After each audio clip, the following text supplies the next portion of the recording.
चलो चलो जल्दी से, जल्दी आ जाओ मैदान में, देर मत करो।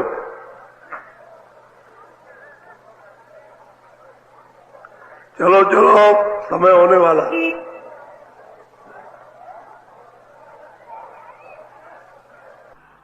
जल्दी निकल आओ, जल्दी। आज बहुत अच्छा सुनाऊंगा, आपकी समझ में आएगा। दौड़ के आओ, सब सिर पर धोती रखो, ये सत्संग है।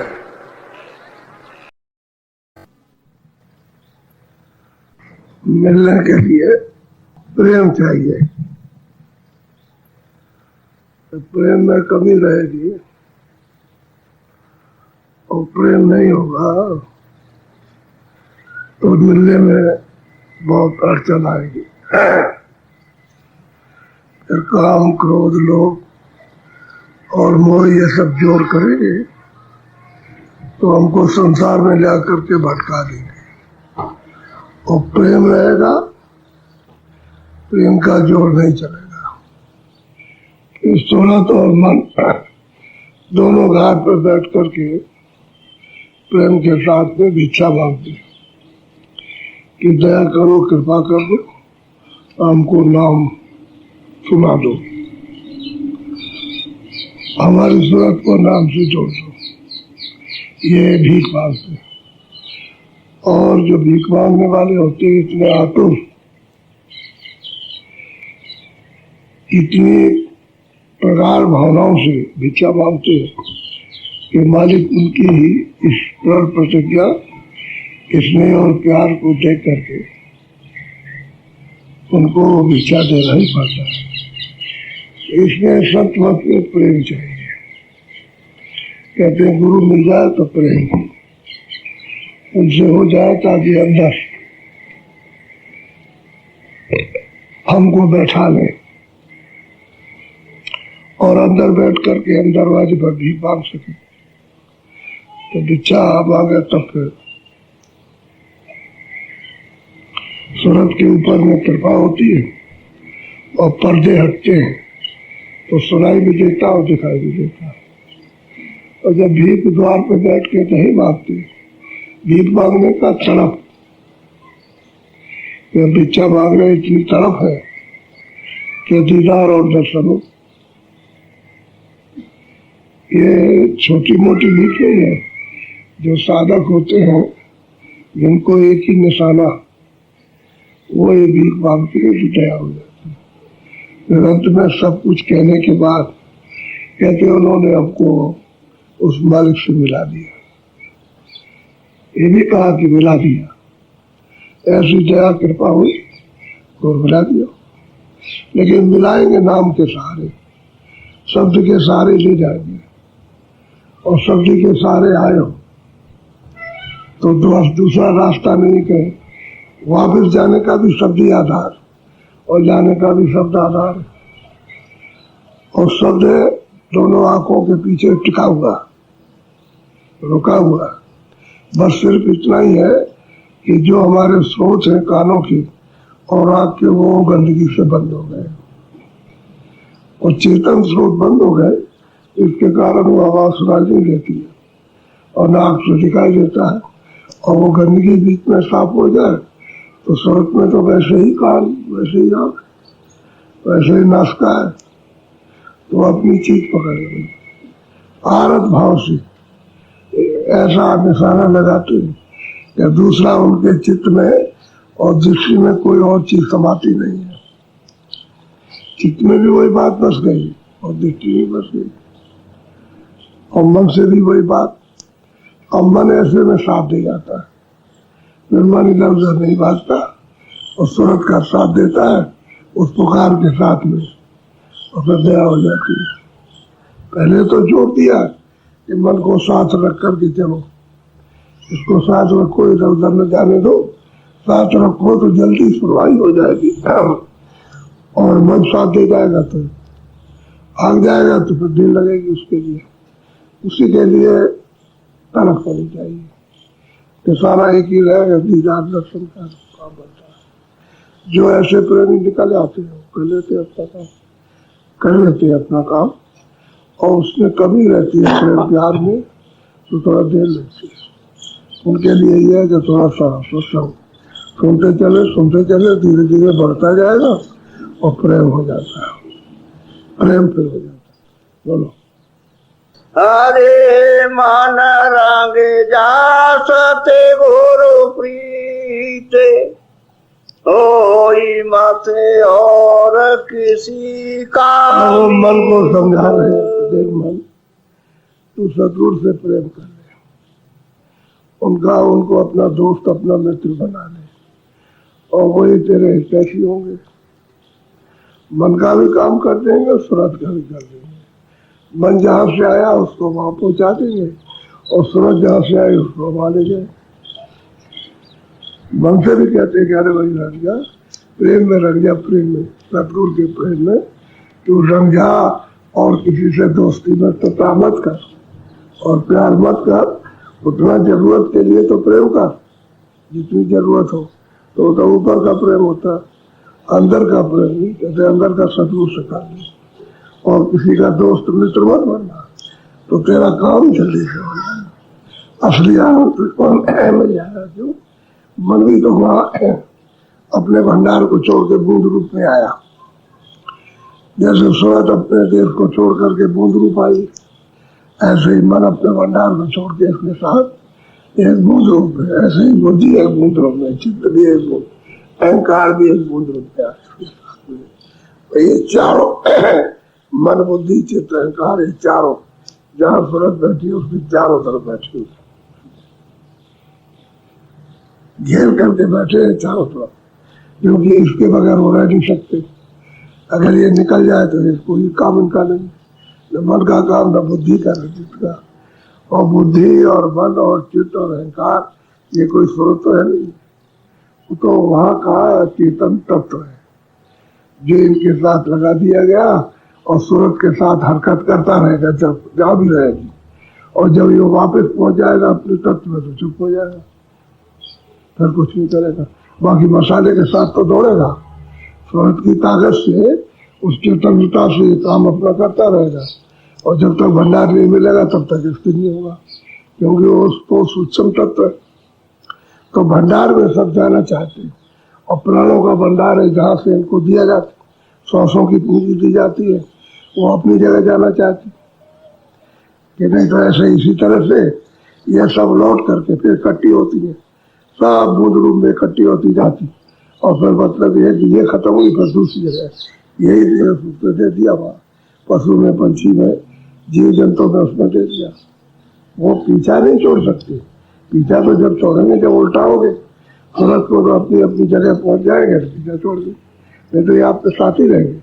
सौसों की पूंजी का भंडार आपके साथ रहेगा, जितनी जहाँ जिसकी पूंजी है उतना उसको वहां दे देते हैं। बाकी सब सारा मनुष्य की पूंजी अलग है, पशु पंछियों के अलग है, कीड़ों के अलग, ऐसे पूंजी अलग अलग सबकी है, तो उसको दे दिया। आप कहोगे नहीं प्राण चले गए तो वो उसी के साथ रहेंगे, जहाँ जरूरत रहेगी वहां रहेंगे। उसको 25 प्रकृतियां, मतलब ये मन बुद्धि चित्त तीनों गुण, रजोगुण तमोगुण सतोगुण, और काम क्रोध लोभ मोह सब साथ रहेंगे। ये सूरत का पीछा जब छोड़ सकेंगे जब सूरत घाट पर बैठ के ऊपर चलेगी और अपनी अपनी जगह पहुंच करके चुप हो जाए, फिर कुछ नहीं करते।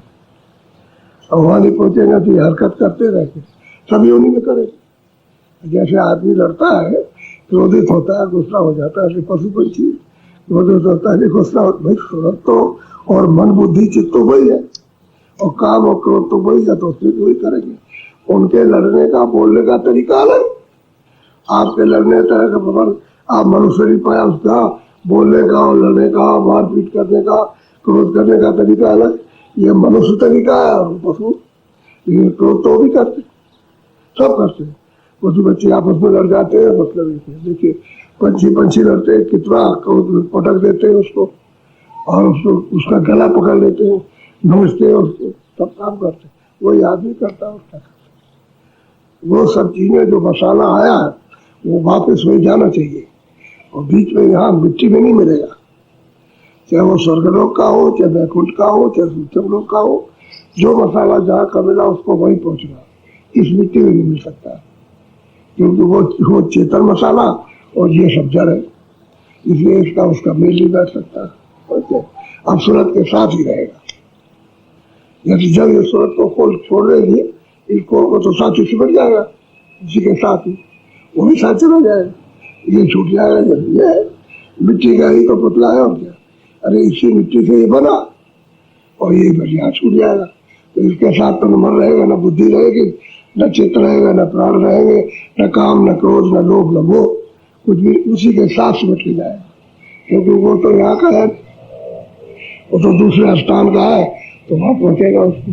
और साधन में चला जाए तो अपनी तपनी करे, ये जब यह हो जाएगा तो सूरज सबसे अलग हो जाती है, और जब अलग हो जाएगी तो चली जाएगी, और फिर वापिस आएगी तो फिर आ जाएगी, फिर इसके साथ आएगी, लौट के आएंगे। तब तक यहाँ रहेंगे जब तक श्वासों से पूजिए, और जब श्वास में तब चलेंगे तो श्वास के भंडार में सब अपने अपने भंडार में सब ले होकर सूरज तब निकल पाती।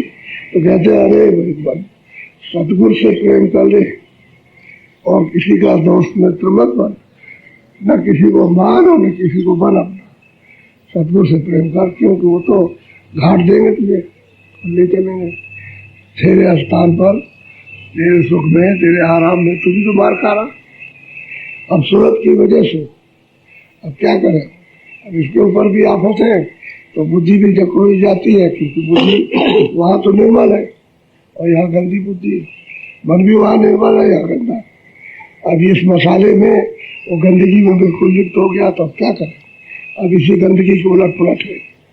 अब विवेक तो है नहीं है, गंदगी अगर जमा ना हो तो विवेक आ जाए। तो बात सतगुरु से प्रेम कर ले। बोलो यही अवधारो हित कर चित, बिना गुरु जानो सभी अनीत। कहते हैं भाई तुम धार लो मन में कि जो उपदेश तुम्हारे हित के लिए किया जाता है, इसी को धार लो कि सतगुरु से प्रेम करो। और जो कुछ भी प्रेम करते हो किसी से वाली, उसी को कहते हैं अधर्म। वो सूरत का धर्म नहीं है, वो तो विकारों का धर्म है। उसको पकड़े हुए अपना, उससे काम आपका नहीं बनेगा। सतगुरु से प्रेम करोगे तभी तुम्हारे ये सब विकार छूटेंगे, और विकारों के रास्ते को छोड़ के तब अपने चलोगे तो सब कुछ तुम्हारा काम होगा। और घाट से दोनों आंखों के ऊपर में घाट, दोनों आंखों के ऊपर में सूरत बैठी, वही इसका सूरत का घाट है। उसी जगह पर उससे छोड़ के और ऊपर की आंख और कान बंद हुए तो नीचे के स्रोतों में फंस गई। आंख में, कान में, नीचे जो इंद्रियों के द्वार में उसमें चली आई। अब सूरत के ही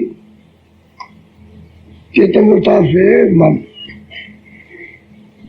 जिभ्या, आंखें, कान, उसको ठंडक मिलती है।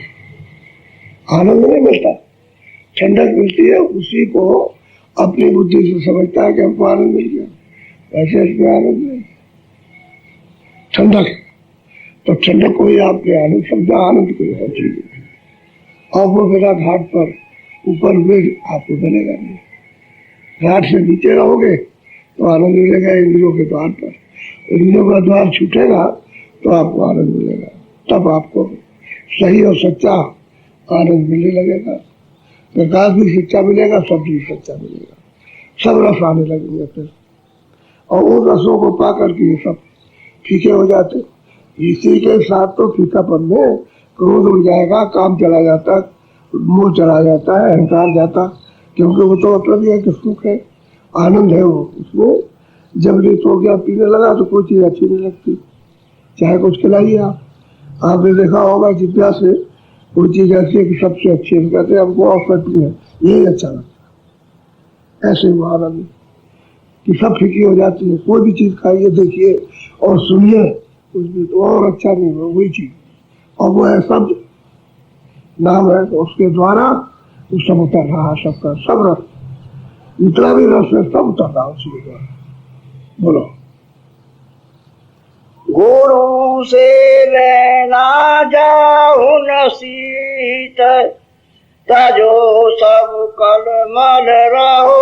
अगर भाई जो कुछ भी प्रसाद लेना है आपको दया के तो उन्हीं से मांगो, तब तुम्हारे कल काल के जितने भी कर्मों के जितने भी आपके पर्दे हैं, कर्मों की गंदगी है, तभी सफाई होगी और उनका शीत प्रसाद भी मिलोगे। हमें उनके दृष्टि में तो सब कुछ है, सब शीत प्रसाद दृष्टि में है।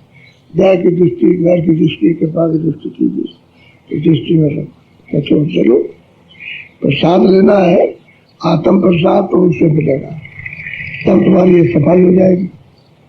ये तो गंदगी लाते लाते ये तो कर ही रहे हो, कितने जन्मों की गंदगी आपने लाद रखी है। अब वो कौन साफ करेगा? वो तो नाम साफ करेगा। तो नाम से कौन साफ कराएगा? वो तो गुरु चाहिए, नाम दीजिए, शब्द भेजे गुरु चाहिए। अब ये किताबें तो सब कह गए, फिर साहब भी कह गए, कवि साहब कह गए, और मतलब रैदास जी आए, उन्होंने कहा बहुत समय पहले आए, कोई 500 बरस, कोई 700 बरस, कोई कुछ बीच में, तो सब कह गए। लेकिन किताबों के पढ़ने से तो कुछ नहीं होना। किताबें आप पढ़ते रहो, किताबों से आपको मुक्ति नहीं मिलेगी, मोक्ष नहीं मिलेगी, मालिक नहीं मिलेगा, ईश्वर नहीं मिलेगा, न ब्रह्म मिलेगा, न पार ब्रह्म, तो आपको घर ही नहीं मिलेगा। किताबें तो उन्होंने लिखी, उन्होंने देखा और गए वहां, उन्होंने प्राप्त किया तो किताबें लिखी। अब आप प्राप्त नहीं करोगे, देखोगे नहीं और किताबें पढ़ोगे तो आपको समझ नहीं आएगा। तो लोग जो है जब वो चले गए वहां पर, चले गए तो उसके बाद में फिर उनकी किताबों को पकड़ के टेकी हो गए कि हम तो इन्हीं को सब कुछ समझते हैं। तो कैसे? फिर तो महात्माओं का अस्तित्व ही खत्म हो जाएगा। फिर महात्मा की सतगुरु की बात ही क्या रहेगी? सतगुरु कोई किताब तो हो नहीं सकती।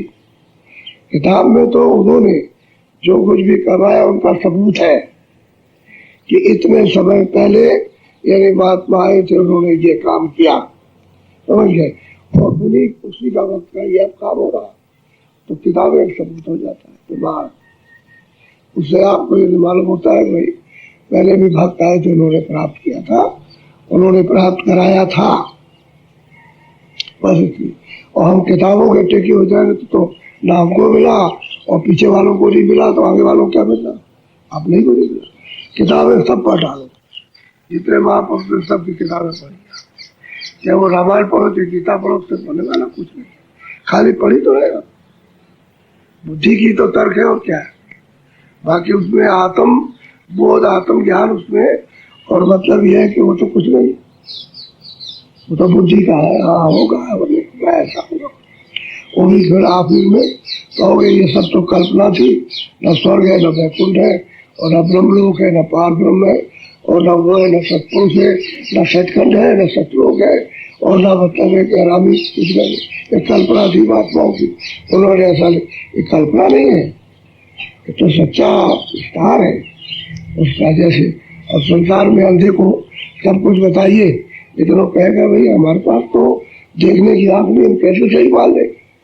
तो ठीक ऐसा ही है कि हम अंधे हैं तो महात्माओं की किताबों को पढ़ते, उसमें जो लिखा है गुरु के पास जाओ जो इसका जानकार है और वो बताएगा। किताबें आपको कुछ भी बता सकती, तो आप गुरु की खोज नहीं करते हो, कहते बस यही किताब हमारी है, इसलिए आपको कुछ भी मिलता है। किताबें प्रधान है।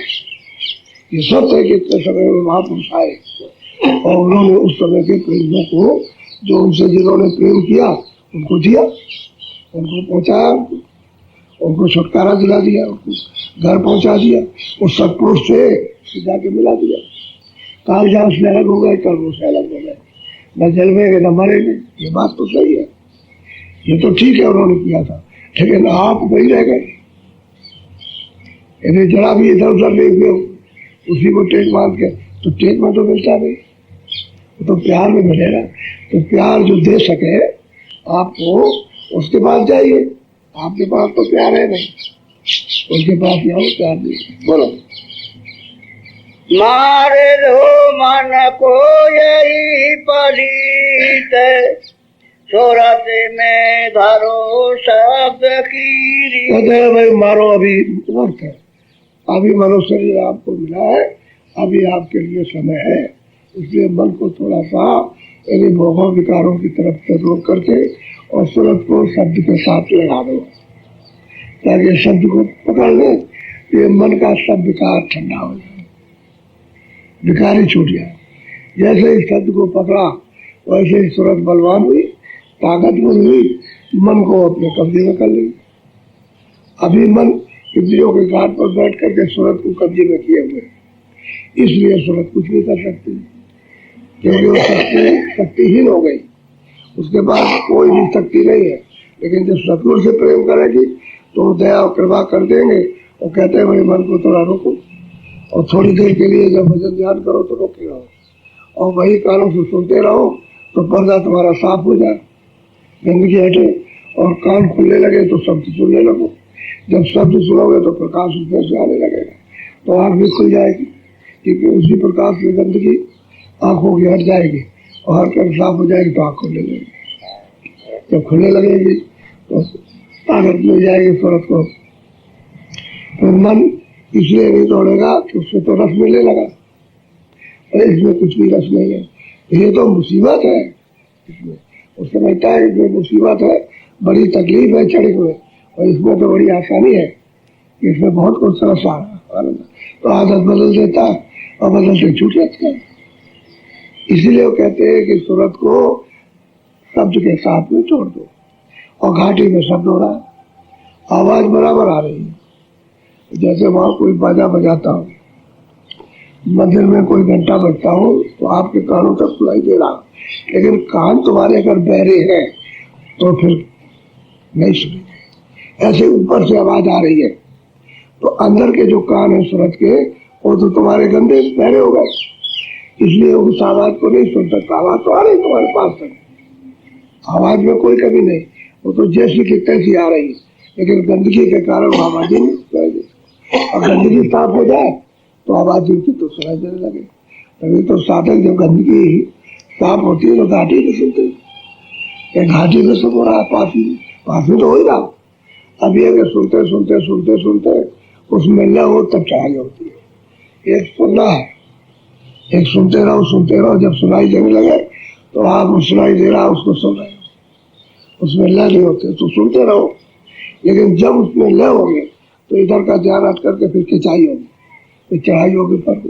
जब ऊपर की तरफ चलोगे तब मतलब ये है तब सही सच्चा काम है।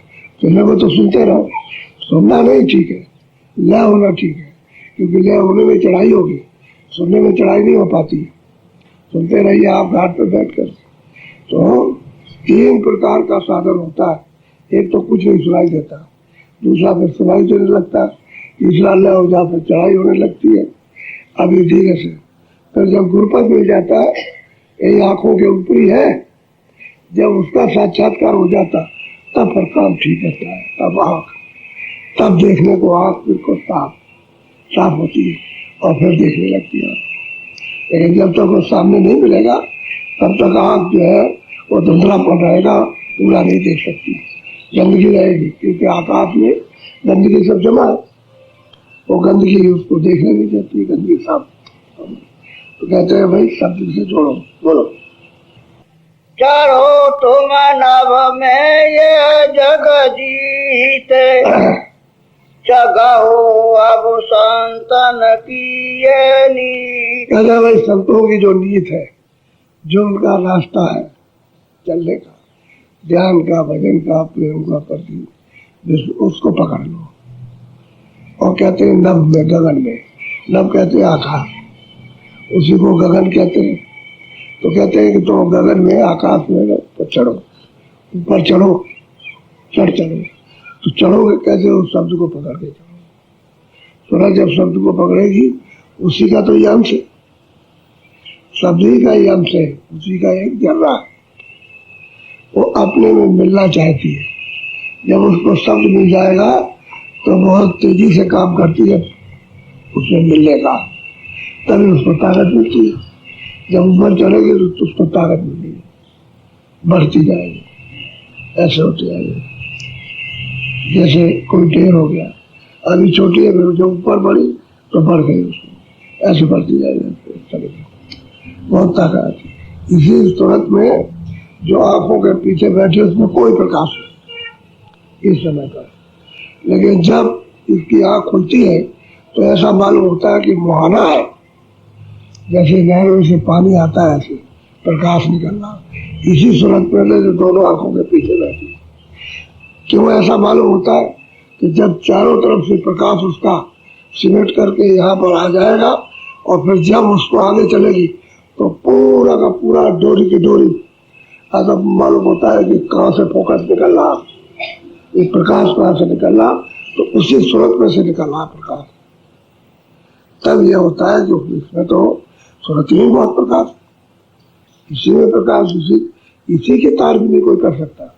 अगर इसके प्रकाश को अच्छी तरह समझ ले, लेकिन वो गुरु मतलब वो गुरुपद उसमें वहां चरण कमल में जब लगेगी तभी प्रकाश को समझ जाती, तब फिर वो बोलती है जोरों के साथ कि अहम ब्रह्मास्मि, वही ब्रह्म और सब कुछ नाश है और कोई चीज नहीं, वही ब्रह्म। लेकिन यहाँ भी कुछ नहीं है, तो आगे जाना। अभी तो उसने अपने आप को पहचाना कि मैं कौन हूँ, तो वो जानती है मैं चेतन हूँ, मैं जड़ नहीं, मेरा रूप चेतन है, बहुत सुंदर है। तुम तो हर जगह पर अपना अपनी जगह पर सब पहचान है, ये इतना प्रकाश है इसमें। और ऊपर में जब धारण करती है और मालिक सैदव कमल में, जिसको खुदा कहते हैं, अपने हिंदू उनको परमात्मा ईश्वर कहते हैं, मुसलमान का उसी से ज्यादा इस सूरत में प्रकाश है। ये दोनों आंखों के पीछे सब में बैठी है, लेकिन ऊपर खिसक तो जाए, चढ़ तो जाए ऊपर की तरफ।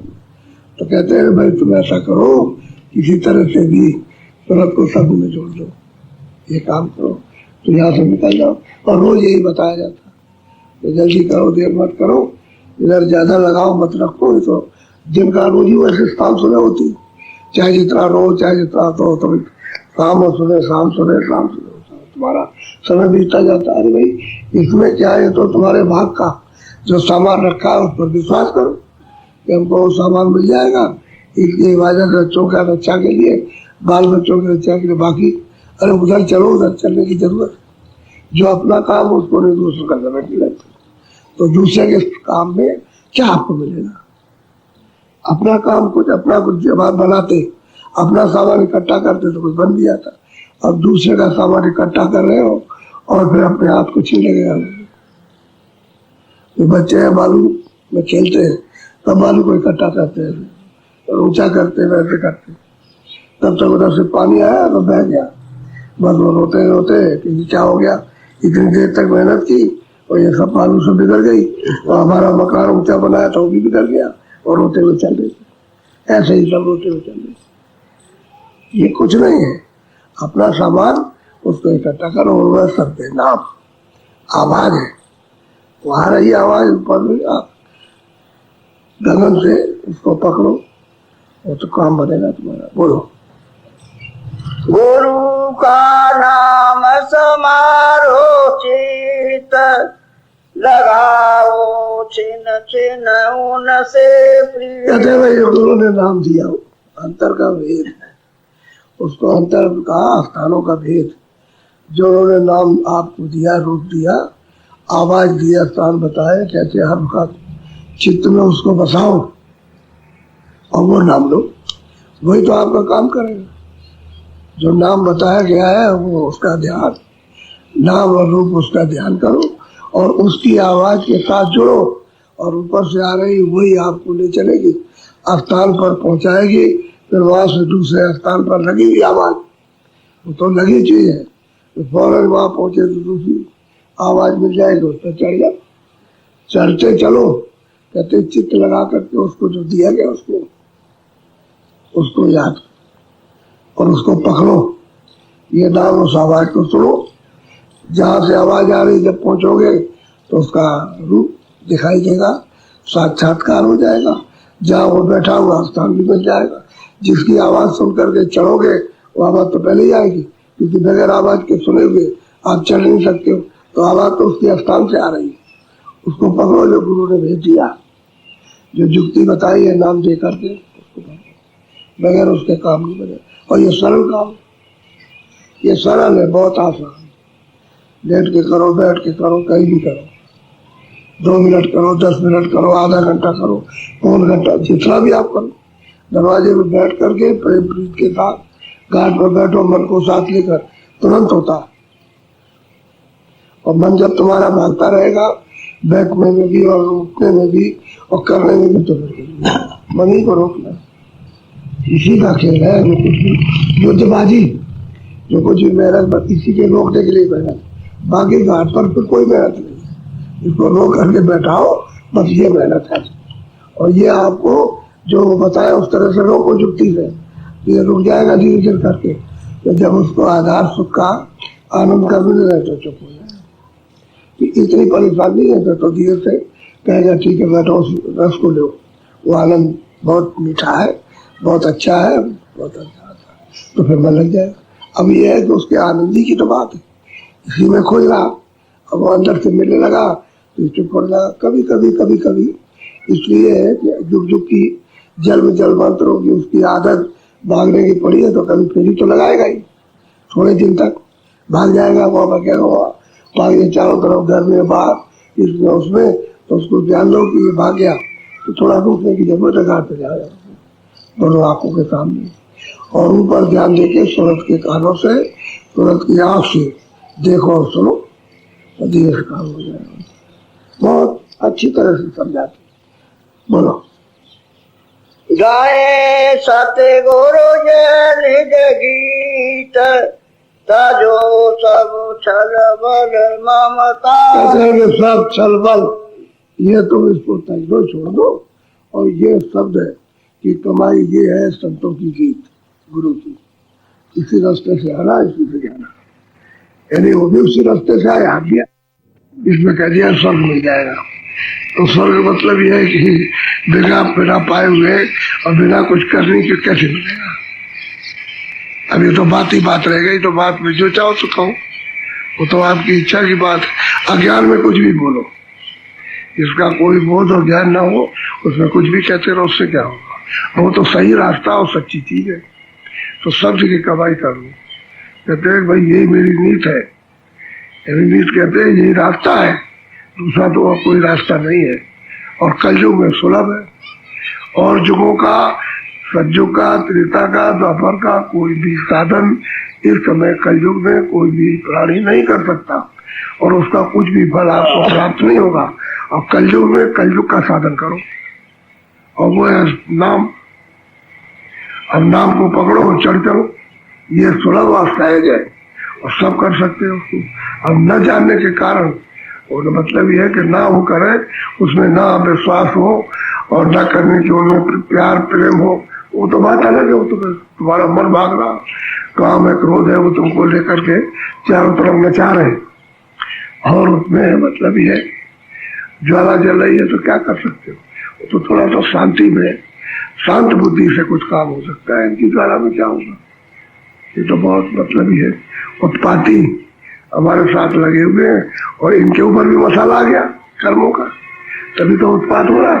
जब मसाला हट जाएगा तो ये भी कुछ नहीं, न काम, न क्रोध, न लोभ, न मोह, न का, ये भी ठंडे हो जाए। ये तो फिर सफाई होनी है। जब मतलब ये है कि मन बुद्धि चित्त निर्मल हो, तो काम क्रोध भी उसके साथ में निर्मल, और फिर जब घाट निर्मल हो जाए तो फिर तो मतलब सूरत भी निर्मल हो जाएगी।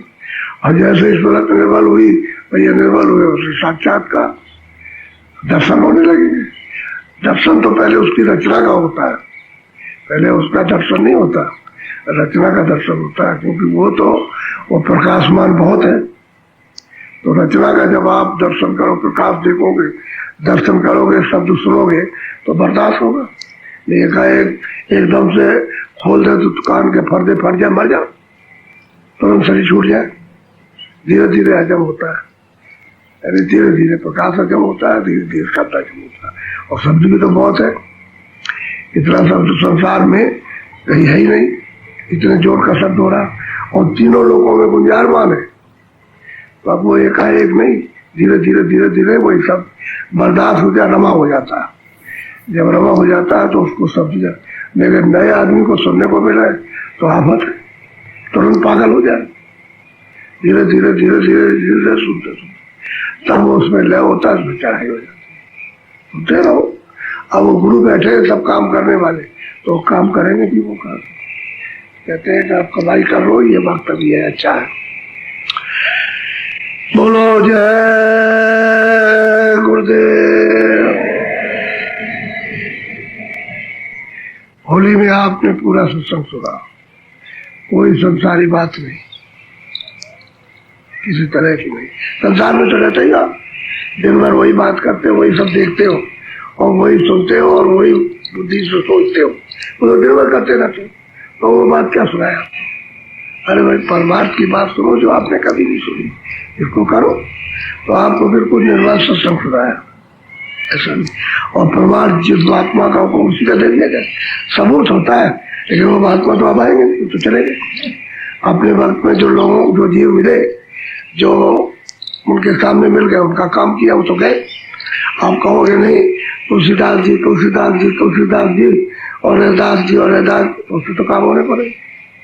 वो तो खुद कह गए कि वक्त का पूरा ठोट लो ना, अपनी अपनी सब किताबों में लिख गए कि वक्त का तुमको पूरा मिलना चाहिए। और वो तो बहुत दिन हो गए, हमने तो उनको देखा नहीं, कैसा उपदेश होता था, कैसे रहते थे, क्या बताते थे, तो मालूम। सकल सूरत भी नहीं देखी, उपदेश भी नहीं सुना, फिर उनसे कुछ लिया भी नहीं। अब इसी तरह से राम को तो आपने देखा नहीं, मैं कैसे को देखा। अब आप कहोगे हम राम, कैसे आप राम को मानोगे? कल्पना थोड़ी है, वो तो सत्य सत्य है। जो चीज सत्य है उसको आप कैसे कल्पना में लाएंगे? आप कहते हो तो आपने देखा नहीं, कैसे आपको? इसलिए वक्त का, और कहते हैं गुरु ब्रह्मा गुरु विष्णु गुरु, वही देवता है, देवी देवता वही है, वही विष्णु है, वो ब्रह्मा वही शिव है, वही ईश्वर है, वही पाप है। मिलना तो चाहिए जानकार, और जानकार नहीं मिलेगा तो कुछ नहीं। तो वक्त की खोज करो। अब बाकी वो लोग तो जल में थे जब, तो उन्होंने प्राप्त किया तब मिल गए उनको, और आप जल में अब, तो आप खोज करो, तलाश करो, मिल जाए, फिर जो बताए उसकी कमाई करो। और जो आगे आएंगे वो आगे खोजे, उनको वो मिलेंगे, जब उनसे वो मिल जाएंगे तो फिर वो कमाई कर लें, जब बता दें तब। ये बराबर सिलसिला जारी रहेगा। आप पीछे वाले को किताब को पकड़ो, उसे कुछ नहीं मिलना। स्वामी जी महाराज कहा करते थे, जब कभी कोई किताब ऐसे भी उठाने को हुए तो उन्होंने कहा इसको दर्द दो, इसमें कुछ नहीं मिलेगा, इसमें कुछ नहीं है, जो हम पढ़ा दें उसको पढ़ लो, और बाद में तुम किताबें देखना तो तुमको पता चलेगा कि जो हम बताएं उसको करो, ये कुछ नहीं। किताबें तुम्हारी समझ में कुछ नहीं आएगा, और सही बात, किताबें समझ, जो हम बताया उसको करो, ये है किताब। ये जब समझ जाओगे तो सब किताबें समझ में आ जाएगी। और ये नहीं समझोगे तो जब तक भजन नहीं करोगे, सुमरन ध्यान भजन जब तक नहीं करोगे तब तक ये कुछ नहीं समझ में आएगा कि आंखों के ऊपर में क्या है, आंखों के ऊपर में कैसी सृष्टि है, कैसी दुनिया, किस तरह के लोग हैं, वो कुछ नहीं समझ में आएगा। और जब भजन ध्यान सुमरन कर लोगे और अंदर होने लगेगा और ये दिखाई देगा तो समझ में आ जाएगा कि भाई महात्माओं की किताबें वो जब रहे तब ये उन्होंने कहा, ये सबूत हो गया। क्योंकि जो प्राप्त करेगा वही सबूत देगा, और जो उसको प्राप्त नहीं करेगा कोई भी सबूत नहीं दे सकता। कोई किताब पढ़ते रहो, सीधा सीधा है काम। हमने पंजाब में गए तो हम बहुत जगह गुरुद्वारे में ठहरे, वहाँ पाठ होता रहा तो हम भी सुनते रहे। हमने पूछा भाई इसमें ये कहाँ पर है? कह रहे देखो भाई हम तो पाठ कर लेते, हमको ऐसे कुछ पता नहीं है, इसमें जो लिखा हुआ उसको पढ़ देते और दो चार आ जाते हैं तो सुन लेते हैं लोग। तो हमने कि उस पर आपको भी आपके ऊपर असर नहीं और सुनने वालों पर नहीं। क्यों कि जो उसमें लिखा हो तो आप जानते नहीं कि क्या लिखा हो। अब किताब है उसको आपने पिछले लोग पढ़ते रहे होंगे तो आप भी पढ़े रहे।